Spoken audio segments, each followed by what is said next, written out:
Teresa Matic with Resource Investing News. I'm down at the Vancouver Resource Investment Conference.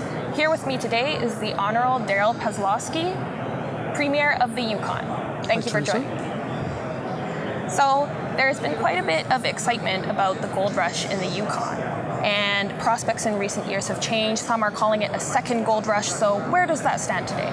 Well, you know, Yukon, we know, has some great high-grade deposits of many different minerals. Gold, silver, lead, zinc, copper, nickel, iron, molybdenum, tungsten, platinum, group metals, selenium. So, you know, we have a plethora of minerals to go from. Back in 2010, 2011, we had, really another gold rush. In 2011, we had over 114,000 claims staked. And as a result of that, there's been new discoveries and advanced work on other discoveries as well. And really of note, there's a few things that we could note. Yukon has the only known Carlin-style gold deposit in Canada with ATAC Resources' Rackla project. And the Tantina Trench that goes through Yukon and into Alaska has a number of gold projects and mines that are already people are familiar with: Donlin Creek, Pogo, Fort Knox, Casino, Victoria Gold. But really, to tell you the truth, a lot of the Tantina Trench in Yukon still is highly underexplored as well. So, and another example would be the Selwyn Basin, which holds one of the world's largest undeveloped lead zinc deposits. Okay. And First Nations across Canada are having an increasing impact on the mining industry and on how policies move forward and things are navigated. So could you give me a sense of the climate in the Yukon and how industry and the government are working together with that? You know, Yukon is really at the vanguard of modern land claims in Canada. We have 14 First Nations in Yukon. 11 of them have self-government land claim agreements. And as a result of leading the country, you know, there is opportunities where, you know, we have to seek clarification on what we're doing. And that's important to create certainty for industry as well. What I can say is that mining has been involved in Yukon since the creation of Yukon.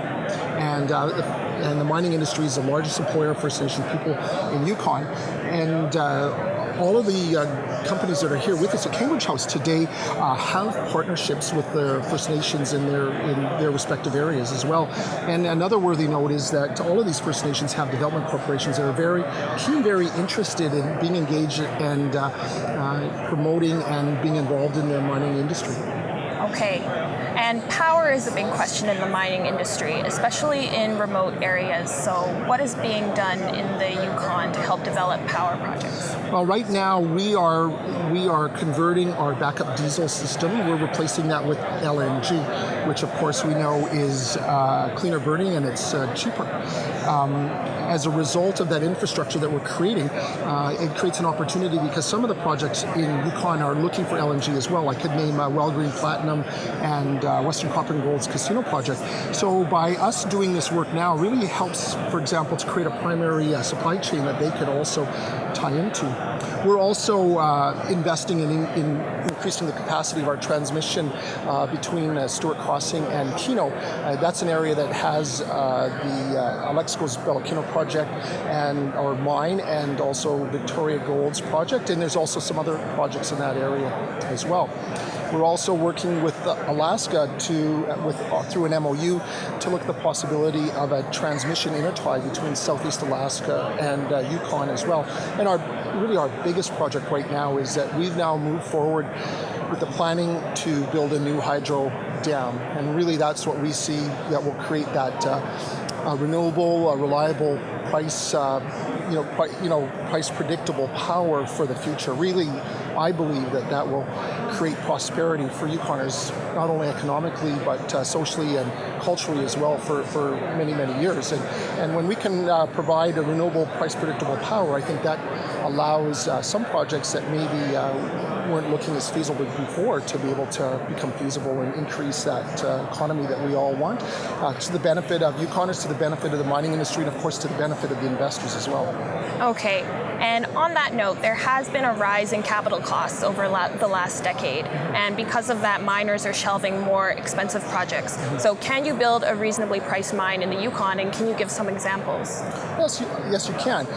And as we've seen a decrease in the commodity prices, you've also seen a sharpening of the pencil too, right? Between contractors, labor, even capital equipment as well. But I give you an example would be Alexco's Velokino project. Was about 4 years ago that they went into production for under $60 million on time and on budget. I think another good example would be Western Copper and Gold's Casino project. I mean, if you do a comparison of that project to comparable projects around the world, what you'd see is that the costing right now for that project really comes in the low to the mid-range.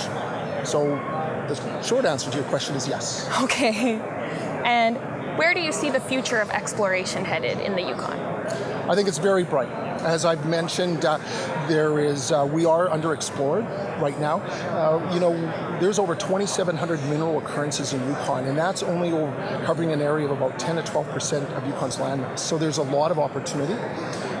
We're situated in a very geopolitically stable environment with a government that's very supportive from a policy perspective of the mining industry.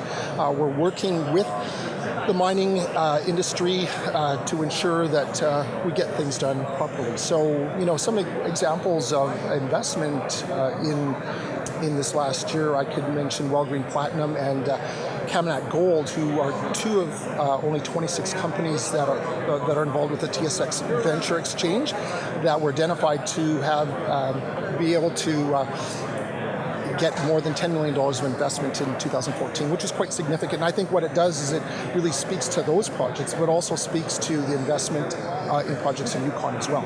Okay, and what else is the government doing to help facilitate investment and spending in mining projects in the Yukon? Well, a number of things. I think infrastructure is a big one. This fiscal year right now, we have our largest transportation capital budget in Yukon's history. So we're investing in our roads and bridges and our airports. We're also investing in telecommunications. As I told you, we're investing in energy as well. But we're also looking at our regulatory processes, our permitting processes, to try to make them as efficient as we can. We've also created what we call the Center for Northern Innovation in Mining, and that's to train Yukoners to be ready for those jobs that are out there. So wherever we have some control, that's where we're working right now to ensure as we come out of what has been a downturn that we're in a great position for Yukoners, for mining companies, of course, for investors as well. Thanks for joining me, Darrell. It's a pleasure. For Resource Investing News, I'm Teresa Matic.